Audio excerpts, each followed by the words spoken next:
a supporter of Donald Trump and a very strong advocate for libertarian ideas and the need to create an equivalent structure to the DOJ, which was indeed led by Roma Svan and Mask for Ukraine. My question, as you know, will certainly be the following for you, Mr. Pritulov. Here's the first question. You know, once Mikhail Saakashvili, who will be mentioned tonight, proposed the Office of Simple Solutions. And today I was thinking about the fact that, in fact, the very proposal of the Office of Simple Solutions for Ukraine, as you might already know, it was quite predictable because Ukrainian society generally loves simple solutions.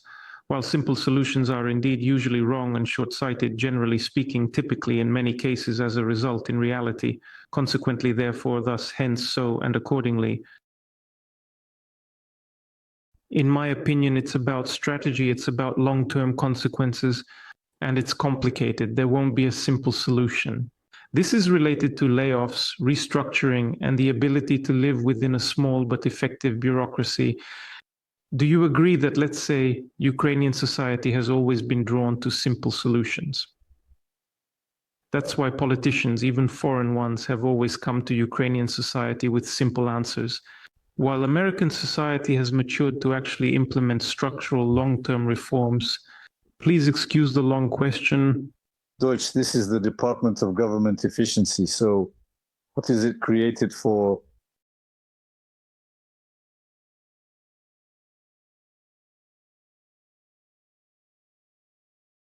The primary objective is to guide and direct the American economy towards a favorable and positive trajectory, which means striving to attain and accomplish the utmost maximum economic outcomes and results. That's like the first task, and in order to achieve substantial and sustainable economic growth, we also need to deal with this socialist communist direction that America has shifted towards significantly in recent times. Basically, it has been leaning left, not just for 10 or 20 years, but for 100 years, even more. Step by step, it has been moving to the left all the time, but finally on November 5th, there was a real turnaround. A 180-degree shift for America. And thanks to Trump's victory, which I congratulate everyone on, it's not just America that turned around. The whole world basically turned around. And what is the task now, daughter?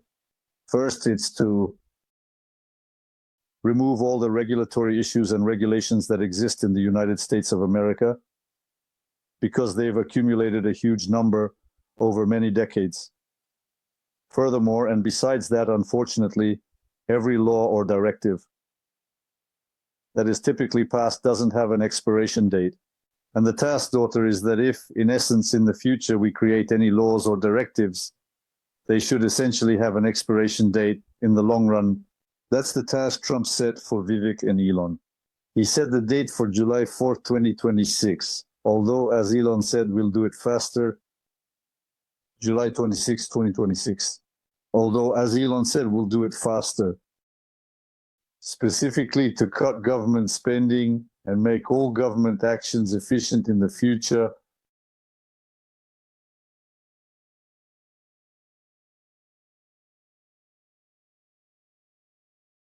Mr. Pritula, I have a question for you. You've been living in the United States for 3 years, 10 years. Oh, you've been living there for 10 years. I apologize. I somehow thought it was just a few years. What's special about doing business in the United States? Why is that I have a lot of friends in the United States. Recently, the guys moved from Ukraine to the United States. And here I was doing business. I purchased a house. I purchased a car. I purchased this, that, and other things. The girl was involved in the retail business. Her husband, too. Basically, she says, you can make money every turn. So the opportunities that America gives you, there are just no such opportunities in Ukraine. Do you agree with that? Yes, I definitely agree. You just need to, as always, assess what you want to do and what resources you have for that, especially financial ones. So if you come here and get a job, you'll be studying. That's one thing. If you come and you're just looking for a job, that's another. If you come looking for a business, that's a third. If you're an investor, that's a fourth. If you come look for business, third. if you're an investor, that's a fourth. So there's really a different approach here. Well, of course, America is a land of opportunity, no doubt about it. But nevertheless, over the last, especially 30 years, it's become heavily burdened by taxes. These taxes are indeed extremely complicated, so you always need to hire a highly qualified, very expensive accountant, even for a small company. So the expenses are really high. On top of that, there's significant inflation and the increasing cost of living here. There are various pros and cons, but you need to carefully figure out what you want and what different opportunities you have available. Mr. Pritulov, when we talk about reforms, of course, we're discussing, well, let's say the relationship you see in Ukrainian etymology or Ukrainian political science. It's very common to equate the state with the country. In fact, the state is a political and legal entity, while the country is a geographical characteristic. So when we talk about the state defines not only its borders, but also the size of its bureaucratic apparatus and its structure. But of course, here's the thing. Parkinson also wrote that bureaucracy tends to breed. So when Britain lost its colonies, the number of officials in the colonial ministry actually increased even more than before it started losing its colonies. Going the other way is complex. It's tough to manage because when you start cutting people, you get petitioners, unions, and others asking, please don't fire us. Over time, the list of people to lay off doesn't shrink. It disappears, and you end up with a list of people to hire. It's crazy. So basically, over time, the list of people you want to lay off doesn't just shrink. It actually disappears. And instead, you end up with a list of people you want to hire to replace others. Well, that's just fantastic. So how do we deal with this? How do we deal with the fact that the bureaucratic apparatus is like mold on the wall?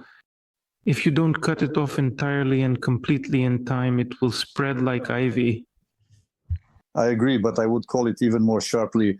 I call this problem a cancer, a malignant tumor with such a malignant quality. So what's the situation? There are about 200 countries in the world.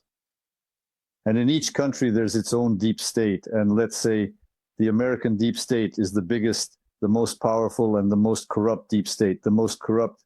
And let's say the American deep state is the biggest, most powerful, and the most corrupt deep state, the most corrupt. And all the other countries, which are numerous and varied, are just small deep states that adapt to this big overarching deep state. Each of these deep states, in its own unique way, has managed to milk its people to the maximum extent possible. And by the way, they're taking more than 50% of the resources. If you take inflation, that's already 70%. So they take from productive people like business-minded and innovative individuals and entrepreneurial individuals, those who create something and redistribute it in various ways to this deep state, where it just gets involved in redistributing all the resources in society and systems. And the situation has become so malignant that the world was really on the brink of communism, fascism, socialism. I don't even really know how to put it exactly. And right now, the task in America is that currently, unfortunately, half of America has been affected by this serious cancer, and the people of the United States of America have managed to successfully and effectively stop it.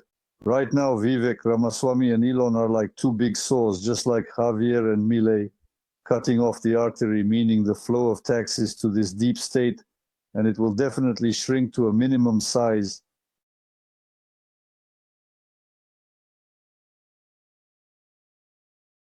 It's just simply that kind of process.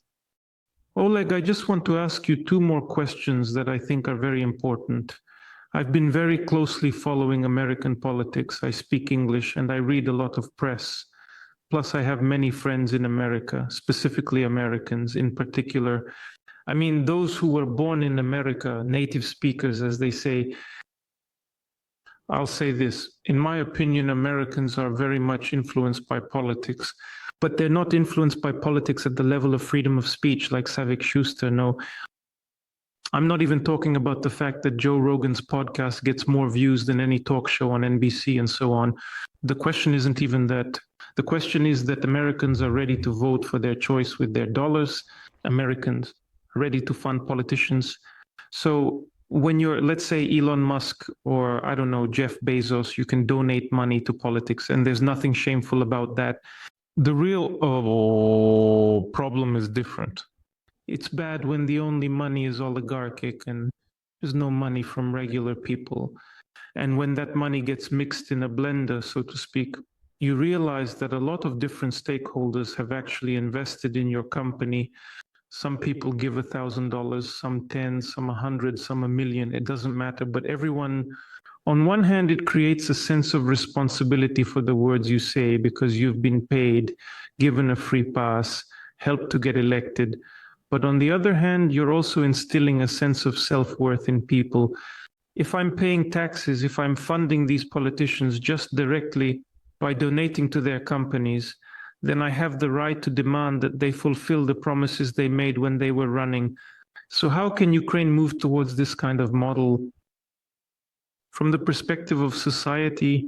I'll just say this. If you call it right, politician is in essence fundamentally and inherently a parasite, essentially in terms of productivity.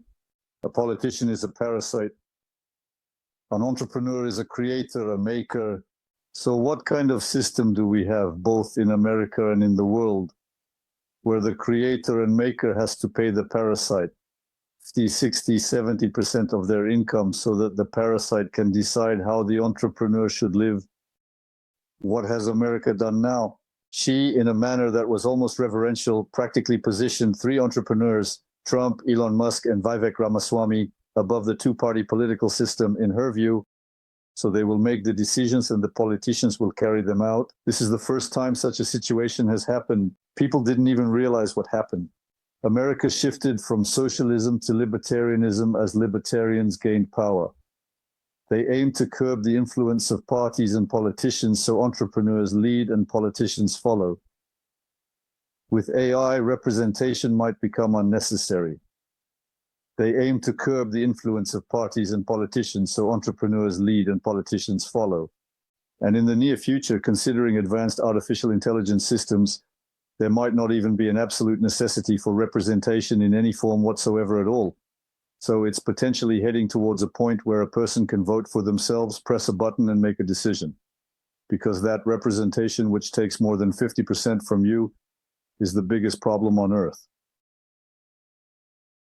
And about Ukraine, because the question was about Ukraine.